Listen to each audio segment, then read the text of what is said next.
to the channel. It is my favourite time of the month. It is the day I brew a mead. One mead every month for a year. That is the plan.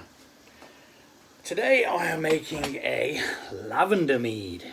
I've got some lavender honey and I've got some dried lavender from the garden over there. That's come to the boil. Take that off the boil. Now we're going to add the honey. Now one of these seems to have crystallized, but that is not a problem because crystallization in honey is a natural occurrence. It just means that it's lost some of the moisture inside, therefore it crystallizes. It'll have the same sugar content, everything like that, as this one that is exactly the same, but just runny. So may struggle actually to get this in there. And I've actually already had a taste of this yesterday. It's so aromatic, it's flipping unbelievable. So we are just going to get this in there in its gloopy glory and get it all mixed in. It's dissolving in there nicely now. I don't really want to put the glass in the hot water, as you can sometimes, to like help get it all back out, but yeah, this is going to take some time spooning this out. Yeah, the reason why I don't want to put the glass in the hot water is you can shock the glass going from one temperature to another and it'll just break the glass and everything will be in there knackered. So what I'm going to do is I'm going to speed this up and I'll be back in a second once all the honey's in and we'll stir it in and that, yeah.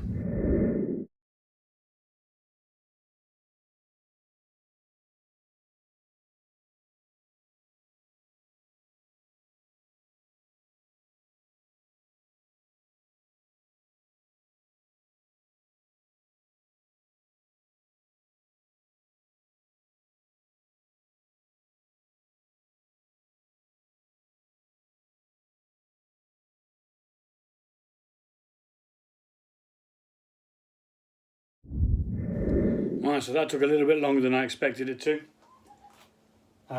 So that's the 1.8 kilograms of honey in there, melted in. I'm going to let this cool for a while because it's a bit too hot to do anything with at the moment. We'll be adding raisins to this for tannings. I'm not sure we're going to need them, as it's going to have a dried lavender in as well. But I'm thinking about using the dried lavender in secondary, depending on what flavours are taken out from the fermentation, because this might not taste like this when it's finished fermenting. So obviously all the sugars are going to be taken out of it. So we're going to add the dried lavender from the garden back into this in the secondary. So for now, I'm going to tip it into my pitcher so that I know how much I've got. And let it cool down and we'll be back in a bit. You might not be able to see this because I'll have my back to you, but it's going into this big pitcher over here. We don't want to spill any.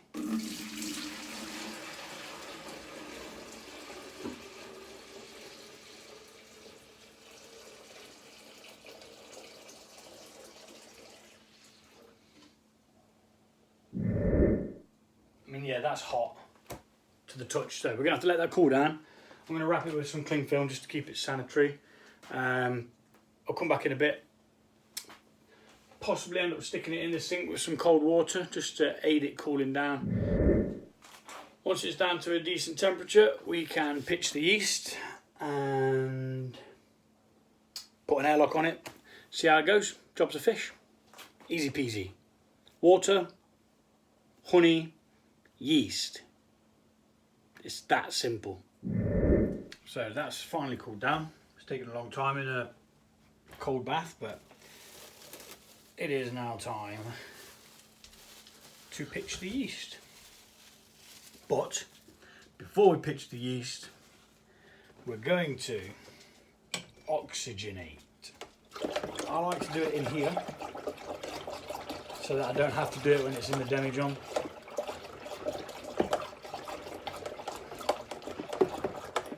You do it however you want to do it.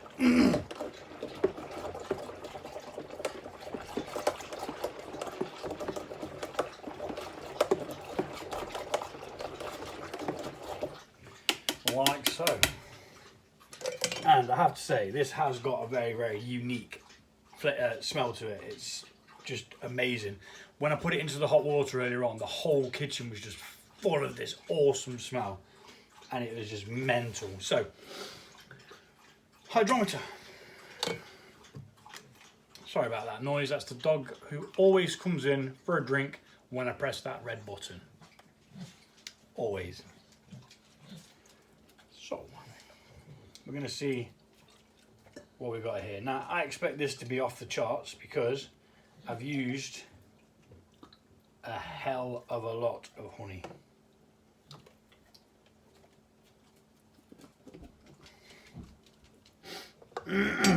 To be honest. And yeah. Now,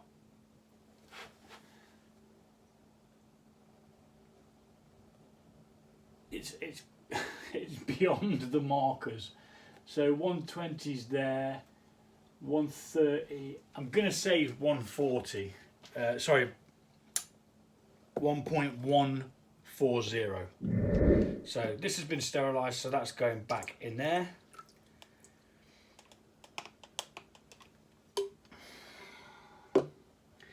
And give it a bit of a stir. Now we're going to transfer it into the fermenter, which is here, which still has the writing on from another mead, so I need to get that off there, sharpish. Let's move some stuff so I've got some room. The smell of this is amazing, amazing. So I'm going to add yeast nutrients to this to give it a bit of a helping hand. I've read you don't need to. I've seen that you don't need to. And I've done one that I forgot to put them in and the brew worked perfectly fine. So do you need to? Although that was using a cider. It was in a cider. So maybe the apple juice itself had nutrients. Who knows? So that's in there. And then we're going to put this in. So my fermenter can hold more than 4 litres, around 4.5, or just over 4.5 I think it is. So I'm going to actually add more water. This does thin it out a little bit, but I'm not too worried really. I will have to take another hydrometer test. But what it does is just dilutes it a little bit more, gives us more beverage, finished beverage. You just need to leave enough headroom for any reaction that might happen. It's about another half a litre that I've put in there, and I'm going to leave it at that. No, I'm not. I'm going to put a bit more in because I like to have 2 bottles to test it, because me and my mate test it, you see. There, I'll do. Just as it starts to curve up. So then I'm going to have to mix that in again now, because that will make a difference to the gravity, because you're diluting it more.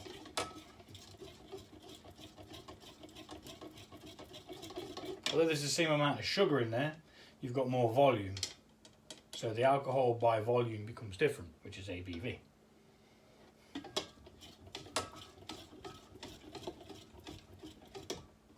Just making sure them nutrients are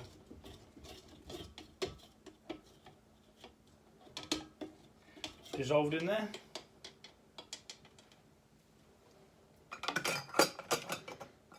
So we take another hydrometer test.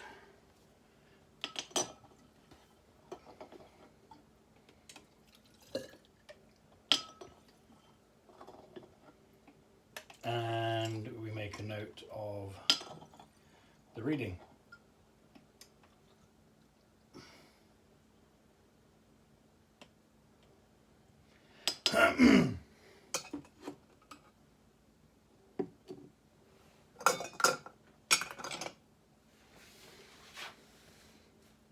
We are now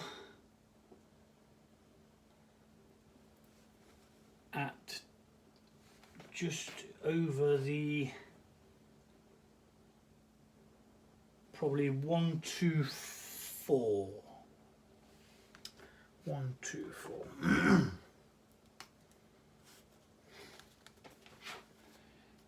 So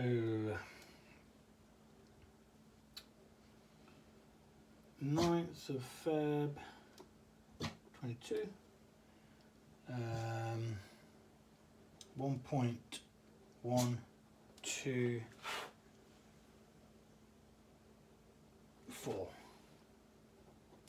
which is a nice gravity to start at.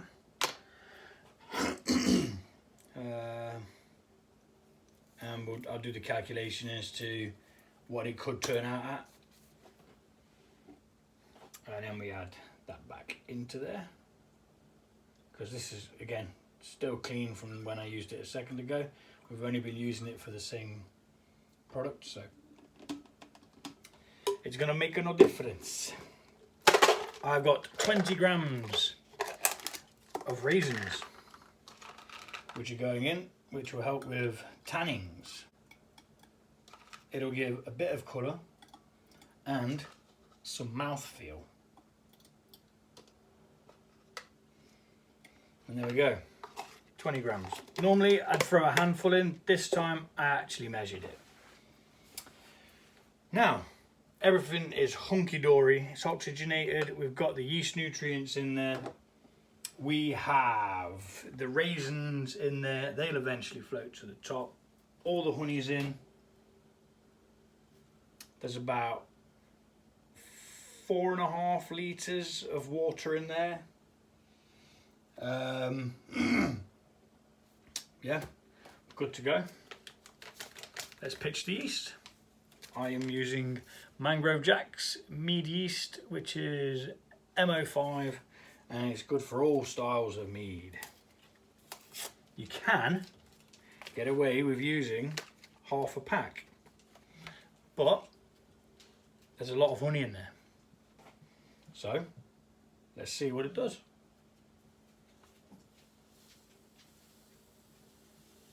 I'm going to put it all in.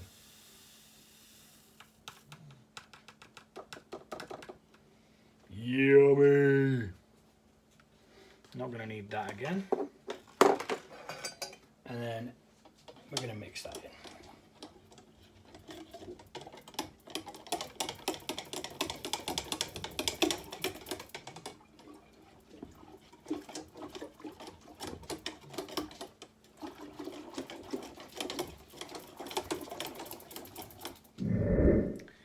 So I stopped that video then because I'm in two minds as to whether to put the lavender in now during the fermentation or leave it, see what it tastes like, and add if I think it's necessary.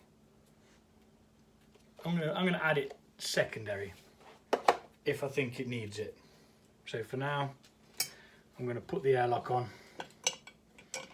and we're gonna let it do its thing.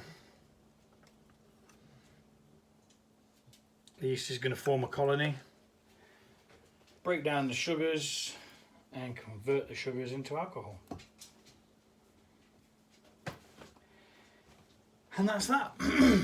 Lavender mead has been started.